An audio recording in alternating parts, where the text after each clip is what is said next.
Everyone, it's Friday, and you know what that means. It's time for our Top 4 in 4 countdown, where I review the top 4 stories of the week in 4 minutes. These headlines consist of the news stories that everyone is talking about. Let's begin. Headline number 4 has to do with a new study involving immigrants. Young Hispanic and Asian Americans who are immigrants or have an immigrant parent are more likely to be liberal in their views on politics and immigration than those with families who have been in the U.S. longer. That's according to a new study by Gen Forward. 87% of those ages 18 to 30 who are immigrants or who have parents who are immigrants support allowing those who are brought to the United States illegally as children to stay legally, while 72% of those families who have been in the U.S. longer also agree. 85% of first and second generation Latino and Asian immigrants and 74% of those who are third generation or greater oppose building a border wall. Gen Forward is a survey of adults ages 18 to 30 by the Black Youth Project at the University of Chicago with the Associated Press NORC Center for Public Affairs Research. The first of its kind poll pays special attention to the voices of young adults of color, highlighting how race and ethnicity shape the opinions of a new generation. Up next, headline number 3, a police union says it is again encouraging its officers to work at San Francisco 49ers home games despite statements about police by quarterback Colin Kaepernick. But the union emphasizes that the task is optional for officers and has been all along. The Santa Clara Police Officers Association sent a letter to the city's mayor on Thursday saying it will encourage its officers to work the games.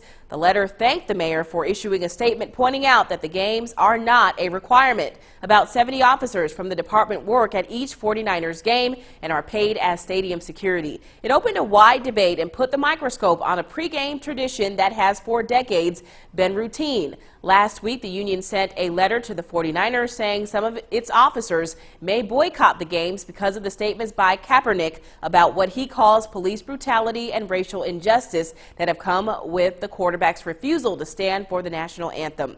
Kaepernick's protest seems to be catching a little bit of steam. Broncos linebacker Brandon Marshall, a college teammate of Colin Kaepernick, took to a knee during the playing of the national anthem before Denver's season opener against Carolina. Up next, a 14-year-old freshman shot and killed herself after wounding another female student at Alpine High School in West Texas. This incident happened yesterday.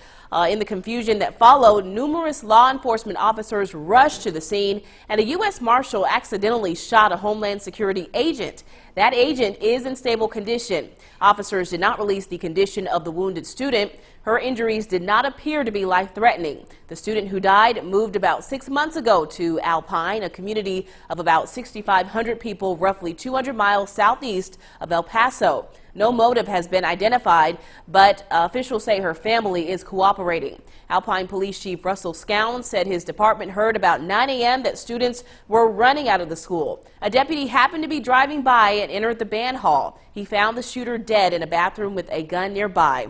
Video showed students evacuating from the building, huddled together and hugging each other. Police officers patrolled the streets outside of the school.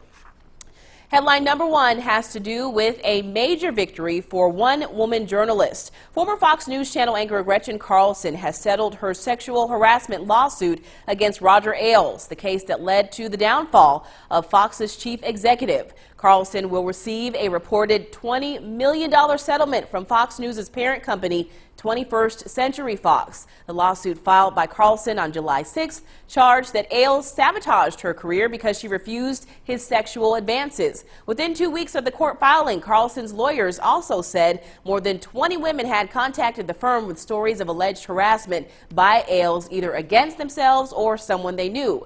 2 came forward publicly. Ailes denied Carlson's allegations as well as those from other past and present female co-workers who spoke up after her. But Fox quickly took action as the allegations went public, ending Ailes' reign on Thursday, July 21st. They also issued an apology to the women who faced sexual harassment, saying, quote, "We sincerely regret and apologize for the fact that Gretchen was not treated with the respect and dignity that she and all of our colleagues deserve." On a side note, Greta Van Susteren, host of Fox News on the record since 2002, also calling it quits. The longtime host of the nightly news show will be replaced by senior political analyst Britt Hume. Well, what a crazy week we've had. We went from Fox News scandals to controversial football games, a school shooting, and we looked at the political views of young immigrants. Definitely an interesting week to say the least. But be sure to join me next Friday. I'll be stacking up a new list of interesting stories and headlines that everyone is talking about. We'll be right back after this.